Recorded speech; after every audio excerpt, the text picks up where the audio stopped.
안녕하십니까.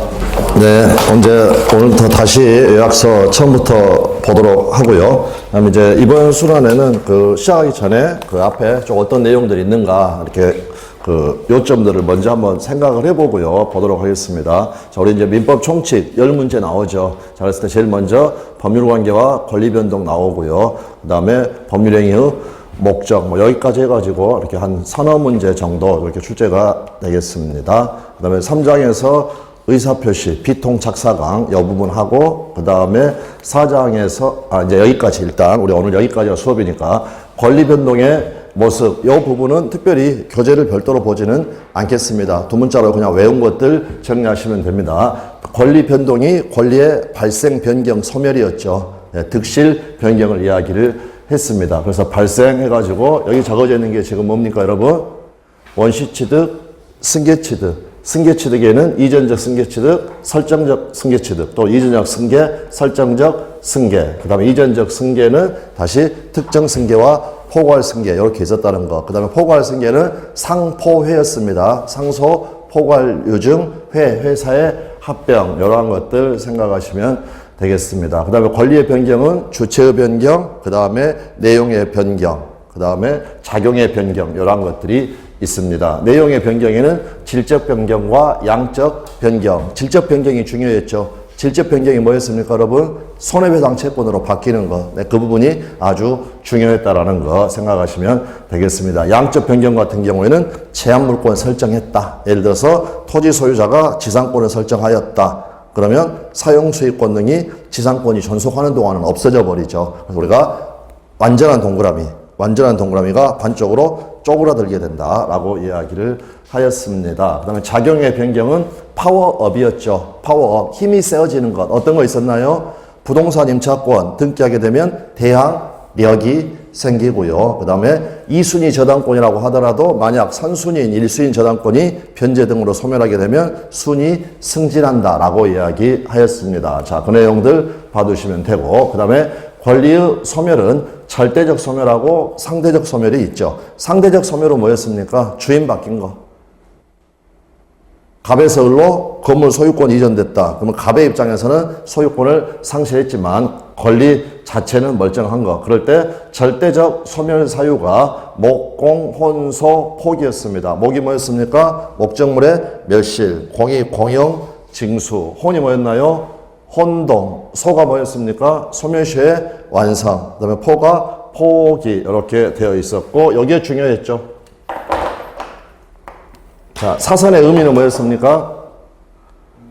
네, 앞에 것들은 법률 규정에 의한 권리의 소멸이니까 등기가 필요가 없고, 그 다음에 포기는 법률 행위니까 뭐가 필요하다? 등기가 필요하다. 판례사안, 반복 출제됐던 판례사안은 뭐였습니까? 합유지분 포기, 공유지분 포기, 등기해야 물권 변동 효력이 생긴다라는 것. 네, 그 내용 봐두시면 되고, 그 다음에 상대적 소멸 이렇게 되겠습니다. 그래서 여기는 별도로 특별히 볼 거는 없고요. 그 다음에 이제 권리 변동이 3층입니다. 3층. 그러면 우리가 권리 변동의 원인이 뭐였습니까? 2층. 법률 요건. 그래서 1층, 2층, 3층. 법률 사실, 법률 요건, 법률 효과 이렇게 되어 있었던 겁니다. 그래서 이제 법률 사실, 법률 요건, 법률 효과. 그래서 우리가 1층, 2층, 3층 이렇게 이야기를 했고, 2층이 바로 권리 변동의 원인이 되겠고, 이걸 원인으로 해가지고 효과, 권리가 변동이 일어나게 되는 거고, 원인의 2층에는 몇 명 산다? 2명 산다. 누구하고 누가 사느냐? 법률행위하고 법률행위가 아닌 것. 법률행위가 아닌 것을 총칭해가지고 법률 규정이라고 한다. 그럴 때 법률행위의 대표적인 게 계약. 이 계약을 이루고 있는 부품, 청약이나 승낙의 의사표시, 앞바퀴, 뒷바퀴. 이러한 것들이 바로 부품으로서 법률 사실이다라고 이야기를 하였습니다. 그래서 가령 매매계약을 통해 가지고 이런 권리 변동이 일어나죠. 그래서 재산권을 이전해달라고 하는 청구권, 그 다음에 매도인의 입장에서는 대금 지급 청구권을 취득을 하게 된다라는 것. 그 다음에 이제 법률 규정에 의하여 권리 변동이 일어나기도 합니다. 그런데 이 법률 규정은 무수히 많은 것들이 있다. 그래서 대표적인 게 준법률행위, 부당이득, 불법행위. 부당이득의 요건이 갖춰지게 되면 741조에 의해서 부당이득 반환 청구권이 발생한다. 그럴 때 부당이득 반환 청구 741조에서 그 전문에서 가장 중요한 것은 법률상 원인 없이 이득을 취득을 했다라는 것. 그 다음에 불법행위 요건이 갖춰지면 어떻습니까? 손해배상 청구권을 취득을 한다. 그러면 불법행위에서 가장 중요한 것은 위법행위가 된다는 것. 고의 과실로 위법한 행위를 하여야 한다라는 것. 네, 그렇게 봐두시면 되겠습니다. 그런데 우리 수험상 중요한 것은 여기 법률 행위. 네, 요거를 확인을 해 두시면 되겠습니다. 그래서 준법률 행위 가서 봐보면 끝자가 이렇게 통지로 끝나는 게 있고 끝자가 최고로 끝나는 게 있다라는 거. 그래서 여기가 통지, 즉 각종의 통지로 끝나는 거. 이거는 우리가 외워둬야 된다고 그랬죠. 관념의 통지. 그 다음에 최고로 끝나는 것은 뭐였습니까? 최고로 끝나는 것은 각종의 최고. 요거는 의사의 통지로서 준 법률행위. 네, 그렇게 봐두시면 되겠습니다. 제가 잠깐 다시. 각종의 최고는 뭐에 해당한다? 의사의 통지. 각종의 통지는 뭐에 해당한다? 관념의 통지. 그랬고, 여기 통지로서 우리 시험에 출제가 됐던 것은 채권 양도의 통지, 그 다음에 승낙 연착의 통지. 요 통지자 들어가 있으니까 얘들은 관념의 통지에 해당한다라는 거. 그 다음에 요거는 우리 시험에는 출제된 적이 없지만 우리가 원시 취득의 종류 두 문자로 어떻게 했었습니까, 여러분? 원시 취득. 신효선, 선습발, 부혼가 이러한 것들이 원시 취득에 해당했었습니다. 그럴 때 그 원시 취득 중에서 선습발 얘들도 준 법률행위다. 이 정도 봐두시면 되겠습니다. 그래서 여기는 뭐 특별히 다시 볼 거는 없고요. 이제 그 부분들 이렇게 봐두시면 되겠습니다. 자, 됐고. 자, 그래서 거기 2페이지 잠깐 봐보시면 방금 거기에서 의사의 통지는 각종의 최고들을 의사의 통지라고 한다고 하였습니다. 그래서 거기 확인하겠습니다. 무권 대리에서 추인 여부에 대한 확답의 최고. 자, 이 최고 효과는 뭐였습니까? 침묵은 부정, 추인 거절 간주. 제3자를 위한 계약에서 수익 여부의 확답의 최고. 역시 침묵은 부정, 수익 거절 간주. 그 다음에 채무 이행의 최고. 이거는 말 그대로 촉구하는 거니까 봐두시면 되겠고, 해제권 행사 여부의 최고. 너 해제할래 말래. 침묵은 부정. 그래서 그때 해제권은 소멸한다라는 것. 그 밑에는 아직 안 봤습니다. 매매의 일방 예약에서 매매 완결 여부의 확답의 최고. 요거는 매매의 예약에서 볼 거고요. 이것도 역시 의사의 통지로서 준 법률행위에 해당한다라는 것. 네, 그렇게 봐두시면 되겠습니다. 그 밑에 채권 양도의 통지. 조금 전에 읽어봤지만 채권 양도는 법률행위입니다. 처분행위. 그래서 채권을 처분했다는 사실을 알려주는 것. 이게 관념의 통지다. 무슨 말씀인지 아시겠죠? 채권 양도는 법률행위. 채권 양도의 통지는 준 법률행위. 그 다음에 채권 양도는 어떻습니까? 처분행위 중에서 뭐에 해당합니까? 준 물권행위에 해당한다라는 것. 그 내용들이 쭉 생각나시면 되겠습니다. 그 밑에 청약자가 하는 승낙 연착의 통지 528조 2항. 이건 어떤 상황이냐면 사고 연착 났을 때. 사고 연착 생각나시나요? 생각나십니까? 네, 그래서 넉넉하게 승낙의 통지를 발송을 했는데 이게 뭐 예를 들어서 우체국의 잘못으로 늦게 도달하였다. 일정한 조치를 취해 주라고 그랬습니다. 그럼 이때 효과는 어떻게 됩니까? 조치를 취하지 않으면 불연착 간주. 그 내용이 지금 생각이 나시는지 떠올리시면 됩니다. 바로 위에 채권 양도 통지는 효과가 뭐였습니까? 대항력 발생. 네, 그 내용들 생각하시면 되겠습니다. 그 다음에 이제 법률행위 서론, 이것도 별도로 뭐 책 자체를 볼 필요는 없을 것 같고요. 그냥 거기 쭉 나와 있는 두 문자로 정리하시면 되겠습니다. 자, 그래서 우리가 법률행위의 종류는 무엇을 기준으로 삼느냐에 따라서 여러 가지로 나눌 수가 있는데 가장 전형적인 게 의사표시의 수와 방향에 따라서 단독행위와 계약으로 구별을 한다라는 거. 그런데 단독행위는 상대방 없는 단독행위하고 상대방 있는 단독행위가 있었죠. 상대방 없는 단독행위는 두 문자로 우리가 유제포였습니다. 유가 뭐였나요? 유원 또는 유증, 유자 들어가는 거, 유 들어가는 거. 그 다음에 제는 재단법인 설립행위. 포가 중요하다고 그랬죠. 소유권의 포기. 이거는 상대방 없는 단독행위. 그런데 포포. 상대방 있는 단독행위도 있었죠. 포포. 공유지분 포기, 취득시효 이익 포기. 이러한 것들이 생각이 나 있으셔야 된다. 상대방 있는 단독행위. 우리가 유제포 씨하고 동철이하고 상추면을 만들었는데 그 수프에 엘러지가 있어서 먹으면 해해취하고 재채기를 한다. 그리고 방금 말씀드렸던 것처럼 여기 포는 소유권의 포기. 그런데 여기 포포.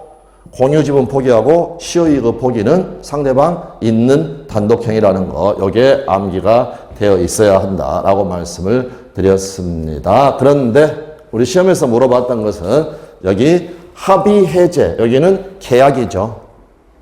되셨나요? 단독행위가 아니라는 거. 매매의 일방 애약, 미리 약속하는 겁니다. 미리 약속하는 거. 그러니까 이것도 역시 단독행위가 아니라 계약이라는 거. 네, 그 정도 봐두시면 되겠습니다. 자, 그렇게 되어 있고. 다음 이제 법률행위는 다시 의무부담행위와 처분행위로 나눌 수가 있다. 무엇을 기준으로 나누는 겁니까? 의무부담행위하고 처분행위.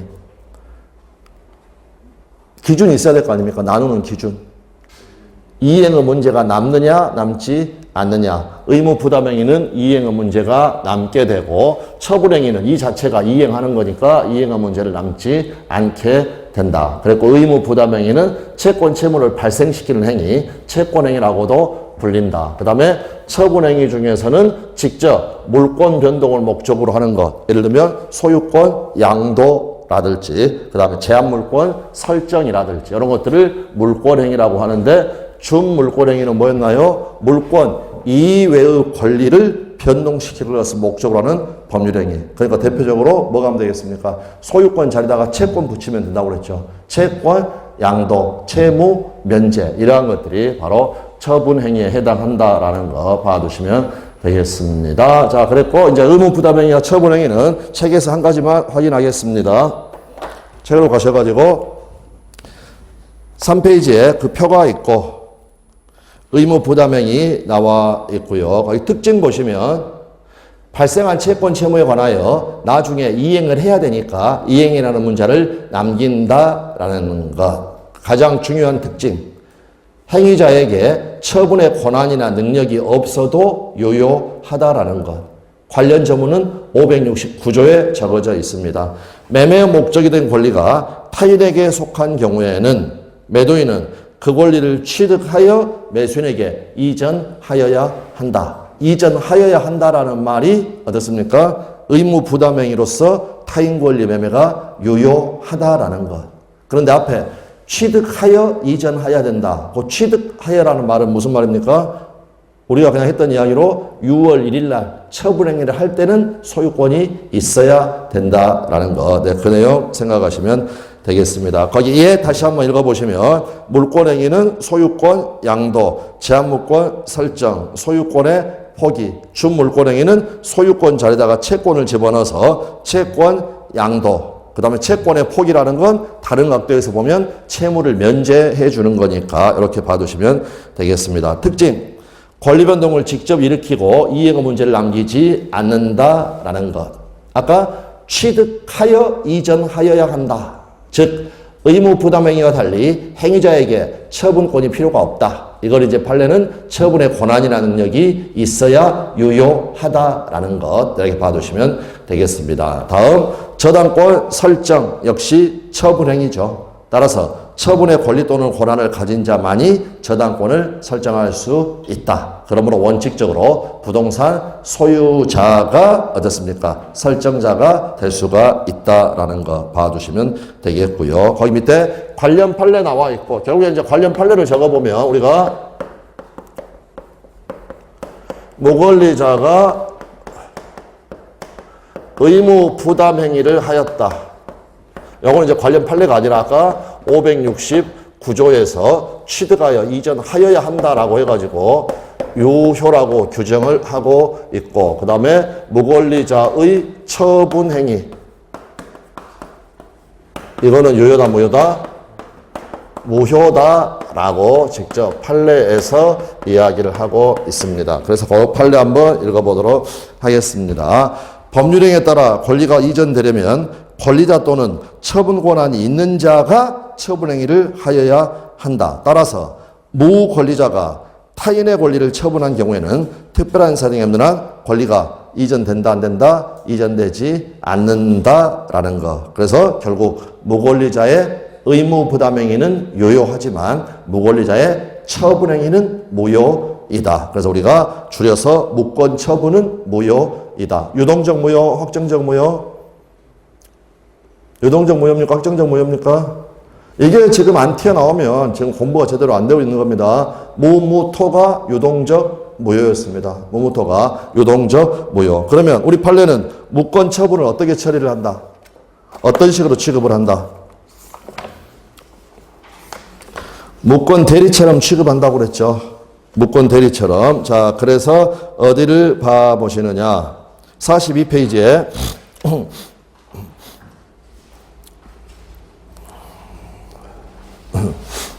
제일 위에 보면 확정적 무효와 유동적 무효가 적어져 있고, 확정적 무효가 원칙인데 예외적으로 불확정적, 유동적 무효인 경우가 있다. 우리가 알아둘 것은 세 가지. 무무토. 그래서 무권 대리행위. 더 정확하게는 계약의 무권 대리행위. 다음 무권리자의 처분행위. 다음 토지거래허가구역 내에서 허가 없이 체결한 토지매매 계약. 아래 관련 판례가 아까 봤던 그 판례의 이제 원문.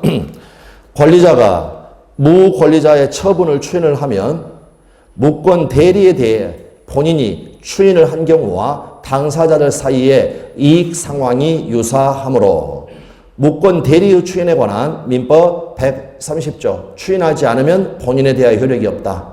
다음 133조 계약 체결 시에 소급하여 효력이 생긴다. 라는 규정 등을 무권리자의 추인에 유추 적용할 수 있다.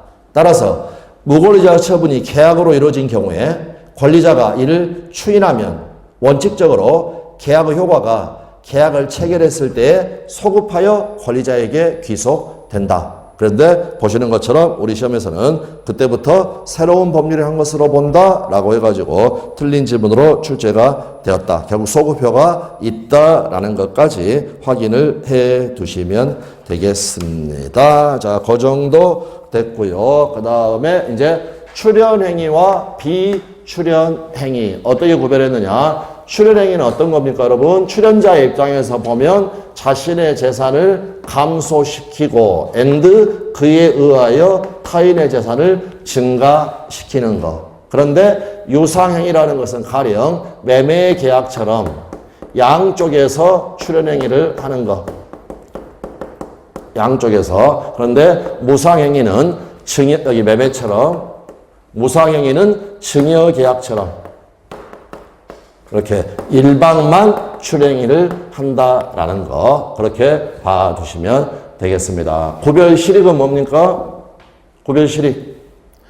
유상계약에는 매매의 규정들이 준용이 된다라는 거 그렇게 봐두시면 되겠습니다. 다음에 비출연행위, 소유권 포기, 이에 의하여 포기한 사람의 재산은 감소하게 되겠지만 그에 의하여 타인의 재산의 증가는 일어나지 않습니다. 대리권 수여 행위에 의해서는 아예 재산의 증감 자체가 일어나지 않습니다. 그러니까 애들은 출연행위도 아니다. 출연행위가 아니다라는 거. 그래서 이 부분이 우리 기출이니까 그렇게 읽어서 확인을 해 두시면 되겠습니다. 거기 관련 조문만 읽어보겠습니다. 구별실익하고 출연행위에서 구별실익, 유상계약에는 매매 규정이 준용이 된다. 그런데 매매에서 매년 시험에 나오는 게 해약금하고 담보 책임이죠. 그러니까 이런 규정들이 임대차라든지 그런 계약에 적용이 된다라는 것. 관련 조문은 567조에 적어져 있습니다. 필수 조문입니다. 시험에 여러 번 출제가 됐죠. 유상계약의 준용, 본절, 즉 매매에 관한 규정은 매매 이외의 유상계약에 준용을 한다라는 거. 그냥 단서는 특별히 신경 안 써도 되겠습니다. 자, 그렇게 봐두시면 되겠고. 그 다음에 또 우리 시험에서 아주 수험상 아주 중요한 것은 바로 그 밑에 반가로 4번에 주된 행위와 종된 행위다라고 말씀을 드렸습니다. 그래서 여기서 보시면 매매 계약이 주된 계약, 계약금 계약이 종된 계약, 금전 소비대차 계약이 주된 계약, 그 다음에 저당권 설정 계약은 종된 계약, 다시 또 매매 계약이 주된 계약, 환매특 계약은 어떻습니까? 종된 계약. 그러면 결론적으로 매매 계약이 무효면 계약금 계약도 무효가 되겠고, 매매 계약이 효력을 잃어버리면 종된 계약인 환매특 계약도 효력이 없어진다라는 것. 갑과 을이 금전 소비대차 계약을 체결하였다. 여기가 은행. 그러면 은행이 이 소비대차 계약에 기하여 대여금 채권을 가지게 되는 거고, 이거를 담보하기 위하여 을한테 저당권을 설정을 해 줬다. 그러니까 종된 계약, 여기에서 탄생하는 게 저당권. 그 다음에 요 금전 소비대차 계약, 여기에서 발생하는 게 대여금 채권. 요거를 담보하기 위해 있는 거니까 피담보 채권이 주, 저당권은 똘마니. 똘마니니까 어떻습니까? 부종성. 피담보 채권이 소멸하면 저당권도 소멸한다. 분리처분 금지. 저당권만 담보하는 채권과 분리해서 처분할 수 있다 없다? 없다라는 거 네, 수없이 말씀을 드렸습니다. 읽어서 확인하겠습니다. 기출지문들. 주된 계약인 매매계약 등이 무효 취소되거나 채무 불이행을 이유로 주된 계약이 해제가 되었다. 계약금 계약도 무효로 된다. 무효 효과. 이행하기 전이면 이행할 필요가 없는데 이행을 해버렸죠. 그러니까 그 계약금은 부당이득으로 반환되어야 한다. 다시 한번 매매계약 체결하고 매도인이 계약금으로 100만 원을 1000만 원을 수령했다. 10%. 근데 그 매매계약이 무효다. 그럼 당연히 어떻습니까? 계약금 부당이득으로 반환되어야 하겠죠. 다음. 매매계약이 효력을 상실하면 환매특약도 그 효력을 잃는다라는 거. 그런데 참고로 우리 시험에는 출제가 안 됐지만 환매특약이 효력을 잃었다. 그러면 매매계약은 효력을 상실하겠습니까? 안 하겠습니까? 주종의 관점에서 보면 원칙적으로 영향 미친다 안 미친다? 안 미친다라는 거. 네, 그렇게 봐두시면 되겠습니다. 다음 369조 부종성.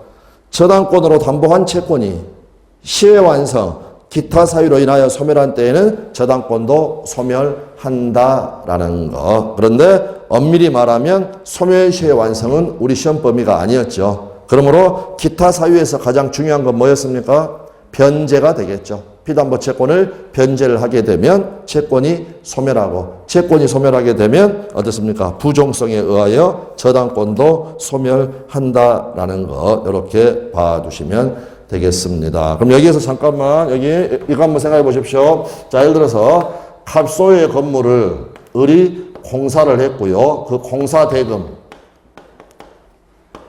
이거를 못 받아가지고 요거를 담보하기 위해서 유치권을 행사하고 있습니다. 유치권 소멸시효에 걸린다 안 걸린다? 안 걸린다. 소멸시효에 걸리는 뭐뿐이라고 그랬습니까? 용익물권 뿐이다라고 했습니다. 유치권은 소멸시효에 걸린다 안 걸린다? 안 걸린다. 소멸시효의 대상이 아니다. 그래서 똘마니는 소멸시효의 대상이 아닌데 여기 공사대금 채권 요거는 채권이니까 어떻습니까? 소멸시효에 걸린다라는 거. 소멸시효에 걸린다라는 거. 자, 그러면 유치권을 행사하는 채권의 소멸시효 진행에 영향을 미친다 안 미친다? 안 미친다. 시계는 돌아간다 안 돌아간다? 돌아간다라는 겁니다. 자, 그래서 배째라라고 3년 동안 누워 있었습니다. 3년 동안 유치권을 행사하였다. 그 다음 날이 되었다. 유치권은 존재한다, 소멸한다. 소멸한다. 소멸의 근거는 뭐였나요? 부종성. 다시 한 번만. 유치권을 행사하고 있다고 하더라도 여기 채권의 소멸시효, 요거는 돌아간다. 그래서 3년이 되게 되면 소멸시효로 두목인 채권이 소멸하게 된다. 채권이 소멸하게 됐으니까 유치권도 부종성에 의해서 소멸 소멸한다. 그래서 유치권 자체는 소멸시효에 걸리지 않지만 부종성에 의하여 채권이 소멸시효가 완성되게 되면 유치권도 소멸한다라는 거. 그래서 거기 보시면 자 유치권에도 부종성이 인정이 되니까 저당권을 유치권으로 바꿔서 한번 읽어보겠습니다. 유치권으로 담보한 채권이 시효 완성으로 인하여 소멸하였다. 유치권도 소멸한다라는 것. 네, 그 내용이 생각나시면 되겠습니다. 다음 요식, 불요식, 요거는 특별할 거 없죠. 그냥 불요식이 원칙이다. 불요식이 원칙이다. 불요식, 특별한 방식이 필요치 않다라는 거. 그래서 계약 자유의 원칙을 생각하시면 되겠습니다. 그러므로 특별한 방식을 요구하지 않으니까 어떻다? 명시적으로 할 수도 있고 어떻게 할 수도 있다? 묵시적으로 할 수도 있다라는 거. 그 내용 봐두시면 되겠습니다. 거기 불요식만 기출지문 읽어서 확인하겠습니다. 법률행위는 특별한 방식을 요하지 않는 불요식인 것이 원칙이다. 따라서 대리권 수여행위, 다른 말로 수권행위도 법률행위니까 위임장에 작성교부가 없어도 무방하다라는 거 이렇게 확인해 주시면 되겠습니다. 자, 그 정도 됐고요.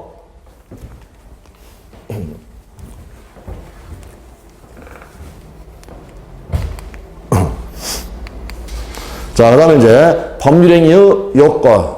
그래서 우리가 1단계, 2단계 나눠가지고 1단계로 뭘 검토한다? 성립 요건. 여기 통과된 것을 전제를 가지고 2단계를 검토를 한다. 그럴 때 성립 요건도 일반적 성립 요건, 특별적 성립 요건, 특별 요건 이렇게 구별이 되는데 여기는 크게 신경 쓸 필요가 없다라는 거. 그래서 우리가 두 문자로 당목의, 당사자, 목적, 의사표시가 존재할 것. 그러면 1단계가 통과가 돼가지고 법률행위의 성립이 인정이 됐죠. 이제 법률행위가 존재한다라는 겁니다. 그 다음 그 존재하는 법률행위가 유효하려면 어떤 요건을 갖춰야 하는가. 당사자와 관련돼서 권의행, 권리능력, 의사능력, 행위능력을 가질 것. 법률행위의 목적은 확정 또는 확정 가능할 것, 실현 가능할 것, 작법할 것, 그 다음에 사회적 타당성이 있을 것 이렇게 되어 있고요. 그 다음에 의사표시는 정상적으로 이루어져야 하는데 정상적 의사표시라는 것은 의사와 표시가 일치하고 어떻게 됐습니까? 하자가 없을 것. 그러면 이 단어에서 우리는 비정상적인 의사표시를 뽑아낼 수 있죠. 비정상적 의사표시는 어떤 게 되겠습니까? 의사표시가 불일치한 것 또는 의사표시가 일치하기는 하지만 그 의사 형성 과정에 뭐가 있는 것? 하자가 있는 것. 이렇게 해서 비정상적인 의사표시를 나눠볼 수가 있다. 불일치가 뭐였습니까? 세 가지. 비통착, 비진의 표시, 통정의 표시, 착오. 그 다음에 여기 일치는 하지만 하자가 있는 것. 여기가 사기, 강박. 네, 그 내용들 생각하시면 되겠습니다. 다음에 이제 우리 시험에서는 다음 중 법률행위의 효력 발생 요건이 아닌 것은 이렇게 해가지고 특히 여기 농취증이 효력 발생 요건이 아니다라는 것을 우리 시험에서 3번 정도 물어봤기 때문에 필수 암기 사안이라고 그랬죠. 네, 그거 암기하고 있으시면 되겠고, 그 다음에 대리권이 존재해야 본인에게 효과가 기속이 되니까 효력 요건이 되겠고, 그 다음에 이거는 정확하게 이야기하자면요, 시험에 뭐라고 나왔냐면 정지 조건부 법률행위에서 조건의 성취해야 효력이 발생하죠. 그 다음에 여기 기한의 도래, 시기부 법률행위에서 기한의 도래, 기한이 도래해야 효력이 발생하는 거니까 얘들은 전부 다 효력 요건이 된다. 아까 무효입니다. 무효. 토지거래 허가고요. 그런데 유동적 무효여가지고 허가를 받게 되면 유효가 되는 거니까 이것들이 효력 요건이다 라고 봐두시면 되겠습니다. 특별할 거 없고요. 특별할 거 없고 넘어가셔가지고 구별 실익은 중요하죠. 자, 그래서 구별 실익은 여기 1단계가 통과가 안 된다라는 것. 통과가 안 된다라는 거. 그러면 1단계가 통과가 안 됐으면 2단계는 문제되지 않는다라는 거. 그 다음에 여기 증명 책임, 무효 사유는 무효 주장자가 증명하여야 한다. 네, 거기는 읽어서 확인하겠습니다. 자, 구별실이 불성립. 법률행위의 성립요건을 전제로 효력요건이 문제가 되기 때문에 성립요건을 흠결한 행위는 법률행위가 불성립하게 되어, 즉 부존재가 되기 때문에 2단계의 무효 취소 문제가 발생할 수 없다라는 거. 그랬고 아래 우리 반복 출제된 판례 나와 있죠. 홍콩 유학생, 미국 유학생 하면은 무의식적 불합의. 계약의 본질적인 내용에 대하여 무의식적 불합의, 이거를 숨은 불합의라고 하기도 합니다. 그럼 이때는 아예 계약은 체결되지 않았죠. 불성립이죠. 그러므로 취소 문제가 발생한다 안 한다? 발생하지 않는다. 그래서 만약 착오를 이유로 취소할 수 있다 하면은 틀린 지문이 된다라는 거. 정답 지문이 되어 있으니까 반드시 확인하시면 되겠습니다. 그 가로에 홍콩 유학생, 미국 유학생 적어져 있는데 이게 뭘 의미하는지는 아시겠죠? 가바고라고 친구 사이에 노트북 100달러의 매매 계약 체결이 됐는데 한 명은 홍콩 달러로, 한 명은 미국 달러로 100달러를 생각했다라는 거. 이거는 제목만 보셔도 떠오르셔야 되겠습니다. 다음 지문에 보시면 마지막에 세 번째 줄에 횟집 사장님 사기 사건 적어져 있죠. 우럭 일에 대해서는 계약이 성립했다 안 했다? 성립하지 않았다. 그러므로 매도인의 기망에 의해 매매계약 체결 시 토지의 일정 부분을 매매대에서 제외시키는 특약을 하였다. 그러면 거기에 대해서는 계약 자체가 불성립입니다. 따라서 그 특약만을 기망에 의한 법률행위로서 취소할 수는 없다라는 거. 다시 한 말씀을 드리면 다 이야기하진 않고요. 여기 을하고 여기 매매계약을 체결하면서 매매의 대상으로 광어 1, 토지 한 필, 광어 2, 우럭 1, 그 다음에 우럭 2 이렇게 해서 교섭을 하다가 이렇게 세 필지 토지에 대해서 매매계약을 체결했습니다. 세 필지. 물건이 세 개죠. 그 다음에 매매계약. 그 다음에 여기에 특약사항이 붙어 있었습니다. 요 우럭 1은 절대 우리 밥상에 올리지 않는다.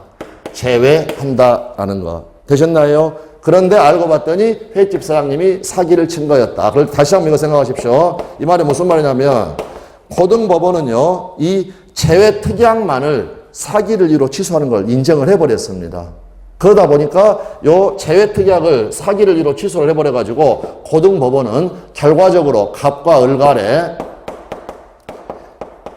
네 필지의 토지에 대해서 매매계약이 성립하였다라고 판단을 한 겁니다. 그런데 대법에서 여기 요 땅에 대해서는 계약 자체가 없다. 계약 자체가 없다. 그러니까 결국 기망을 이유로 이 제외 특약만을 취소할 수는 있다 없다? 없다라는 거. 그래서 이 고등법원의 이 잘못된 판단 요걸 염두에 두시게 되면 더 확실하다라고 말씀을 드렸습니다. 자, 그렇게 봐주시면 되겠습니다. 자, 그랬고 거기 밑에 증명책임 뭐 묻지 말기죠. 무효 사유는 무효를 주장하는 자가 증명하여야 한다라는 거. 네, 그 내용 확인하시면 되겠습니다. 그랬고 이제 법률행위의 목적과 관련해서 우리 시험 범위는 정확하게 여기부터죠. 여기부터. 그래서 다시 여기 확과 적사 요 부분을 살펴보는 거고 그 다음에 요 부분과 관련해서는 크게 논점들이 없죠. 그래서 확정과 관련해서는 확정 가능성만 있어도 계약이 성립한다라는 그 판례를 생각하시면 되고 그 다음에 여기 실현 가능과 관련해서는 불능의 분류, 원후, 개체위 요거를 생각하시면 된다. 자, 그래서 그 내용들 다시 한번 봐보도록 하겠습니다. 자, 들어가기 전에 우리 기출문제 한번 봐보겠습니다. 자, 문제에서 다음 중 서로 잘못 짝지어진 것은 나와 있고요. 1번, 채권 양도는 의무 부담행위입니까? 처분행위입니까? 양도자가 들어가 있으니까 처분행위죠. 그래서 서비스 문제였고요. 자, 그 다음에 소유권의 포기, 유제포, 상대방 없는 단독행위. 그 다음에 각종의 통지, 각종의 통지는 관념의 통지. 다음, 신효선, 무주물 선점. 이거는 원시 취득. 다음 무권 대리에서 추인 여부에 관한 확답의 최고. 각종의 최고는 의사의 통지. 각종의 통지는 관념의 통지로서 결국에 뭐다? 준법률행위다. 준법률행위라는 의미는 뭐였습니까?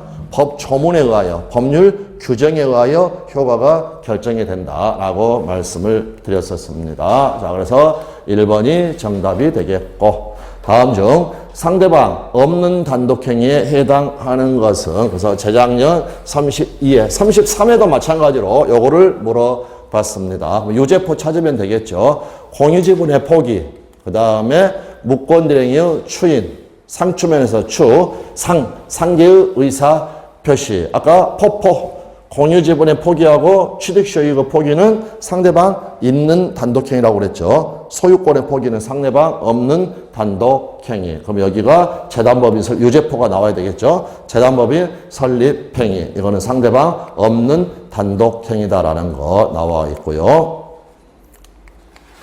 다음 작년 시험 상대방 있는 단독행위가 아닌 것 찾으라고 그랬습니다. 그럼 결국에는 또 유죄포 찾으라는 거죠. 작년 시험에서는 여기 유가 나왔습니다. 자, 그래서 취취에서 취소, 무권대로 체결된 계약에 대한 법인의 추인, 미성년자의 법률행위에 대한 법정 대리인의 동의, 동철에서 동, 그 다음에 손자에 대한 부동산의 유증, 유언, 유증. 그러니까 얘가 상대방 없는 단독행위니까 있는 단독행위 나가지 않는 것은 4번을 해야 되겠고요. 그 다음에 여기 계약의 해제, 상대방 있는 단독행위. 그러니까 나오면 그냥 서비스 문제로 나오는 겁니다. 서비스 문제. 그러니까 이 부분은 안 틀려야 된다. 딱 외워져 있어가지고. 그래서 우리가 두 문자를 활용한 것이다 라고 봐주시면 되겠습니다. 자, 이 정도 보시고, 그 다음에 법률행위의 목적과 관련해 가지고요. 이제 법률행위 목적의 의 가볍게 보시고, 그 다음에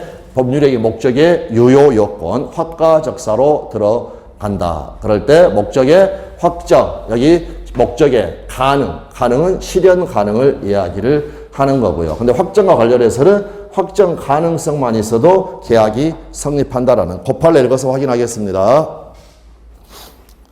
매매 목적물과 대금은 반드시 그 계약 체결 당시에 구체적으로 확정해야 되는 것은 아니고 이를 사후이라도 구체적으로 확정할 수 있는 방법과 기준이 정해져 있으면, 이 말이 바로 확정 가능성이 있으면 충분하다. 계약의 성립이 인정될 수 있다라는 것. 네, 그렇게 봐주시면 되겠습니다. 자, 되어 있고요. 그 다음에 여기 우리가 여러 번 적었던 거 원, 후, 개, 채, 위 이렇게 했었고요. 그 다음에 원시적 불능은 계약은 무효. 그 다음에 후발적 불능은 요거 시험에 자주 나왔었죠. 계약 자체는 유효하다라는 거. 그랬을 때 원시적 불능의 경우에는 계약 체결상의 과실 책임의 문제가 발생할 수가 있고 후발적 불능은 채무 불이행이나 위험 부담의 문제가 될 수가 있는데 이 두 개를 나누는 기준은 뭐라고 그랬습니까?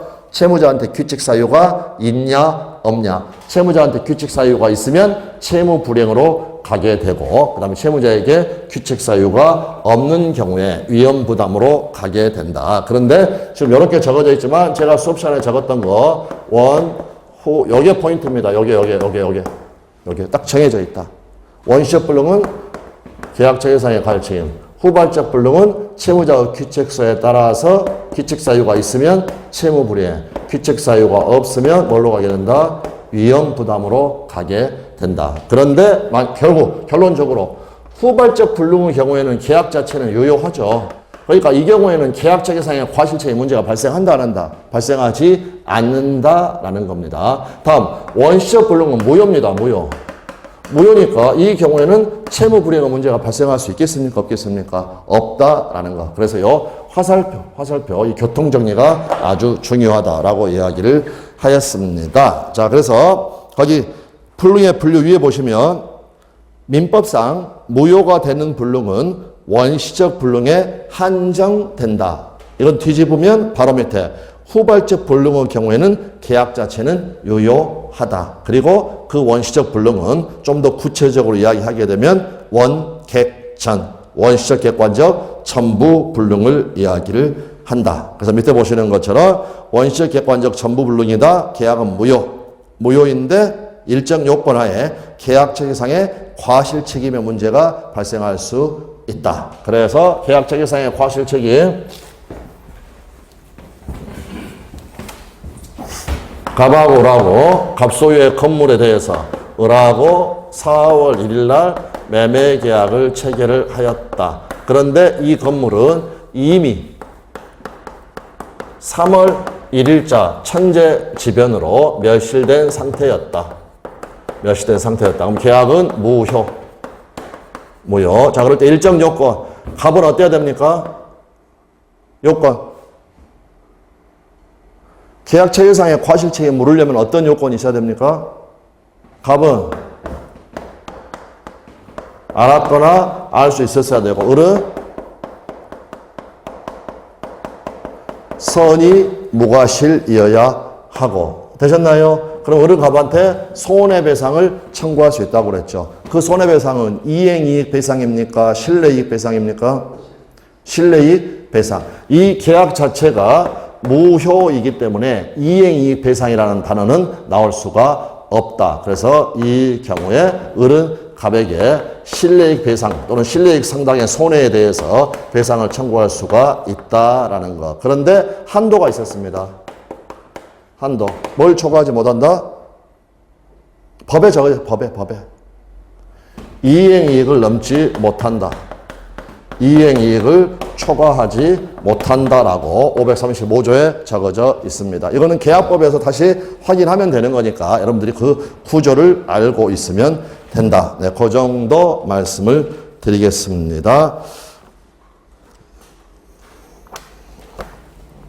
자, 그렇게 되어 있고요. 그 다음에 7페이지 가셔가지고 이제 확가적사에서 법률행위 목적은 적법해야 됩니다. 법률행위 목적이 적법해야 한다는 것은 강행 규정을 위반해서는 안 된다라는 겁니다. 더 정확하게는 효력 규정을 위반해서는 안 된다라는 거. 그래서 거기는 이제 책 펼쳐가지고 그냥 쭉 읽어가고 여러분들이 외워서 확인이 되어 있어야 되겠습니다. 자, 그래서 거기 보시면 임의 규정은 특약이 가능한 겁니다. 법에 뭐라고 적어져 있지만 특약이 있으면 특약에 따르는 것. 즉 당사자의 의사에 의하여 배제하거나 변경할 수 있는 규정들을 이야기를 합니다. 그런데 거기 보시는 것처럼 강행 규정은 다시 단속 규정과 효력 규정으로 나눠지고요. 단속 규정을 위반했을 때는 그 계약의 효력은 유효, 무효. 효력 규정을 위반했을 때는 무효. 그래서 거기 쭉 나와 있는 것들 그냥 읽겠습니다. 설명 필요한 거 아무것도 없습니다. 부동산 등기 특별조치법에 위반한 중과생략 등기의 합의 유효. 주택법의 전매행위 제한을 위반하여 한 전매 약정 사법상효력은 유효. 무허가음식점의 음식물 판매행위 무허가건물의 임대행위 유효. 공인중개사법상 개업공인중개사가 중개의뢰인과 직접 거래를 하였다. 매매계약을 체결하였다. 임대차 계약을 체결하였다. 이것도 단속 규정에 불과하니까 그 계약은 유효. 다음, 중개사 자격이 없는 자가 우연히 일회성으로 행한 중개행위에 대한 수수료 약정, 적정 수준의 수수료 약정, 요거는 유효하다라는 거. 그러니까 이에 관한 규정들은 전부 다 무슨 규정에 해당한다? 단속 규정에 해당한다라는 겁니다. 그런데 그 밑에 효력 규정을 보시면 공인중개사법상 개업공인중개사가 법령에 규정된 중개보수 등을 초과하여 금품을 받는 행위, 효력 규정 위반으로 무효. 근데 주의하실 것은 한도 초과 부분이 무효라는 것 확인하시면 되겠습니다. 그리고 방금 위에 단속 규정의 마지막의 판례는 일회성이었습니다. 그리고 두 번째 판례는 중개사 자격이 없는 자가 중개사무소 개설 등록을 하지 않은 채 여기는 업으로 하고 있죠. 부동산 중개 업을 하면서 체결한 중개수수료 지급 약정. 요거는 무효가 되겠고요. 다음, 토지거래가구 영내에서 허가 없이 체결한 토지매매 계약. 무효니까 효력 규정이 되겠고. 다음, 부동산 실명법상 4조 1항과 4조 2항에 명의신탁 약정무효, 등기무효라고 적어져 있습니다. 따라서 명의신탁 약정과 그에 기초한 물권 변동은 무효니까 효력 규정이 되겠고, 밑에는 같은 취지의 기출 판례가 두 개가 나와 있죠. 주무관청의 허가 없이 행한 공익법인의 기본재산 처분, 관할관청이 허가 없이 한 학교법인의 기본재산 처분, 이런 것들이 전부 다 무효가 된다라는 거, 네, 그렇게 봐주시면 되겠습니다. 다음에 효력 규정 위반의 효과가 나와 있고, 무효라는 건 알고 있고, 결국에 그 옆에 적어져 있는 것은 무효의 종류라든지, 무효의 의미라든지, 무효의 효과와 관련된 것들이다. 그래서 효력 규정을 위반하였다. 확정적 무효, 원칙대로 가면 되겠죠. 근데 여기에 원칙이라고 적어져 있는 이유는 뭐가 되겠습니까? 그 위에 토지거래 허가구역 내에서 허가 없이 해란 토지매매 계약, 이거는 확정적 무효가 아니라 유동적 무효죠. 그러니까 여기다 원칙은 확정적 무효다라고 하였고, 다음 무효행위의 추인과 관련해서 저희가 강추 안 된다, 반추 안 된다, 폭추 안 된다. 그래서 강추 안 된다.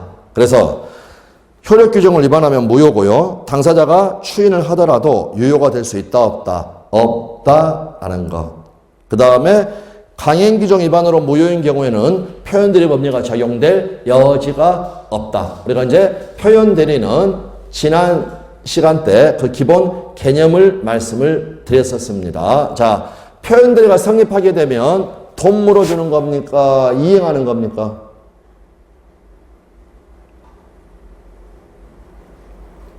표현대리가 성립하면 뭐 하는 겁니까? 이행하는 겁니다. 이행하는 거. 해고의 앙심을 품은 구매 담당 이사가 회사야 연 먹어라 라고 해가지고 매매 계약을 체결하였다. 그런데 상대방이 선의 무과실이라면 그 매매 계약이 유효한 것처럼 다뤄진다라는 겁니다. 이행하는 겁니다. 이행하는 거. 그러면 강행 규정을 위반을 했는데 이거를 표현대리 법리를 적용해 가지고 이행해라 라고 할 수 있습니까? 없습니까? 없습니다. 그래서 표현대리 법리가 적용될 여지가 없다라는 것. 그 내용을 생각하시면 되겠고, 다음 무효 종류와 관련해서 절대적 무효가 원칙이니까 선의의 제3자에게도 대항할 수 있는 것이 원칙이다. 다음 절대적 무효니까 누구나 주장할 수 있다. 위반자도 누구나에 해당한다. 강행법규에 위반한 자가 스스로 그 약정의 무효를 주장하는 것은 특별한 사정이 없는 한 신의 측에 반하는 것이라고 할 수가 없다. 그러므로 이 친구도 무효를 주장할 수 있다라는 것. 다음, 강행 규정을 위반을 하였다. 무효니까 이행하기 전이면 이행할 필요가 없는데 이행을 했다면 부당이득 반환의 문제가 발생을 하게 된다. 그리고 우리가 담배 사재기 사건, 그래서 담배값 1억 반환 받았다라고 이야기를 하였습니다. 그래서 우리 판례는 강행규정 위반과 사회질서 위반을 구별한다고 그랬습니다. 이거는 그냥 단순 담배 사재기 사건은 단순 강행규정 위반일 뿐입니다. 그랬고 제가 또 어떻게 구별한다고 그러느냐. 강행규정 위반은 잡놈, 그 다음 사회질서 위반은 천하의 잡놈, 천하의 잡놈. 네, 거기에 봐두시면 되겠습니다. 읽어서 확인하게 되면 법률을 금지에 위반하는 경우라고 할지라도 담배사업법을 위반했죠. 그것이 선량한 풍속 기타 사회질서 위반하지 않는 경우에는 불법원인 급여가 아니다. 불법원인 급여가 아니니까 이행한 그분은 부당이득 반환을 청구할 수 있다. 그래서 담배값 1억 원을 반환을 받았다라는 것. 이렇게 봐주시면 되겠습니다. 자, 이 시간 여기까지 보는데 지난 시간에도 말씀드렸지만 요약 강의 때는요, 여러분들이 전부 다 예습이 돼 있어야 됩니다. 그리고 그게 다시 말하면 복습하는 겁니다. 오늘 지금 쭉 말씀드린 것들 중에서 새로운 거는 단 하나도 없습니다. 그래서 이렇게 쭉 빨리빨리 갈 수밖에 없는 거니까 미리 여러분들 다 공부하셔가지고 그냥 같이 확인하시면서 정리한다라고 생각하시면 되겠습니다. 잠깐 쉬셨다가 이제 사회적 타당성 103조 살펴보도록 하겠습니다.